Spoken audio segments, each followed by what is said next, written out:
आदिवासियों को रखा गया है, खरवार भाइयों को खास तौर से। ये सच्चाई है ना।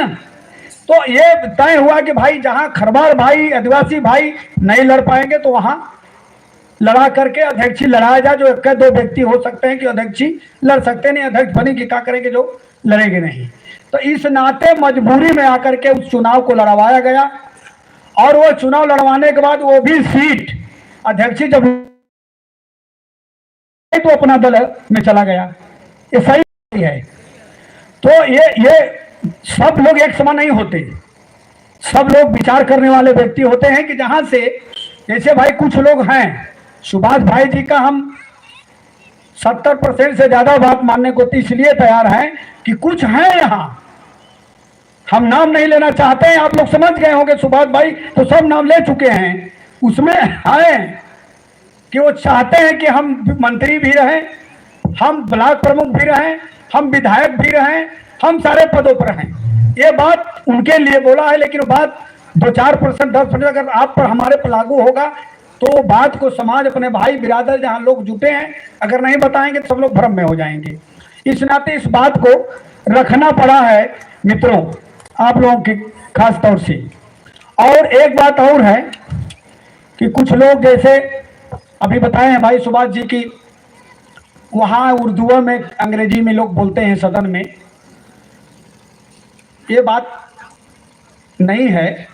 हमारे संविधान में बाबा साहब ने भी बनाया कि विधानसभा हो चाहे लोकसभा हो चाहे कोई चुनाव उठा चिपोर भी है तो उसको जनता ने चुनती है, उनको बना के भेजता। वहाँ हर भाषा में एक मशीन होता है टेबल पर, आप काने में लगा लेंगे तो जिस आप भाषा का हिंदी की बात करते हैं तो आप बटन दबाएंगे वो हिंदी बोलने लगेगा, वो भले उर्दू बोले। जो भाई वहां जब पहुंचा होगा वो तो जानता होगा, जो नहीं पहुंचा वो सोचता होगा कि नहीं था, ऐसा व्यवस्था नहीं होगा। लेकिन ऐसा व्यवस्था सरकार ने रखा है, क्योंकि इसलिए रखा है कि जनता जनार्दन के पावर से चुनकर जो व्यक्ति जाता है वो जरूरी नहीं कि वो MBBS कह के आया हुआ है। इसलिए वो पावर बाबा साहब संविधान में दे दिए कि जनता जिसे चुनेगा वो हो जाएगा। तो वहां पर मशीन के द्वारा अपने देश का, अपने जिला का भाषा आप लगा दीजिए और आपको स्पष्ट सुनाई देगा। इसलिए ऐसा ना हो कि जो योग्य व्यक्ति हो यहाँ विधानसभा लोकसभा या कोई चुनने लायक हो, समाज की बात कर लेता हो, समाज की एकता की बात कर लेता हो, शिक्षा की बात कर लेता, जैसे विकास बढ़े आदिवासियों का, उसे वंचित न रखिएगा कि वो पढ़ा लिखा नहीं है उसको वंचित रख दिया जाए। इसलिए मैंने बताया है कि सबका अधिकार एक बराबर है, बाबा साहब ने दिया है। मित्रों, समय बहुत कम है, बहुत देरी से आप लोग बैठे हुए हैं। हम लोगों के मूल मंत्र यही है कि आदिवासी आगे कैसे बढ़ेंगे। तो अब हम आप लोगों को ले चलते हैं। भाई आप लोग जरा याद करिए कुर्बानी, लीलांबर पीतांबर सिंह खरवार,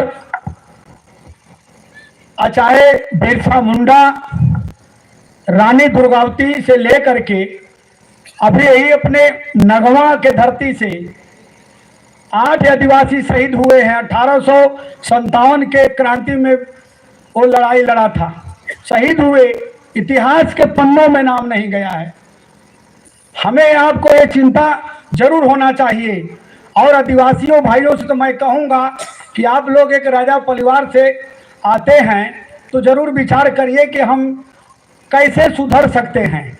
जरा याद करिए लीलांबर पीतांबर जी का, बिरसा मुंडा जी के अंग्रेजों से कैसे लड़ाई लड़े हैं। हम आप विचार नहीं कर, संगठन पर नहीं विचार कर सकते कि हम एक होकर के लड़ाई लड़ लें।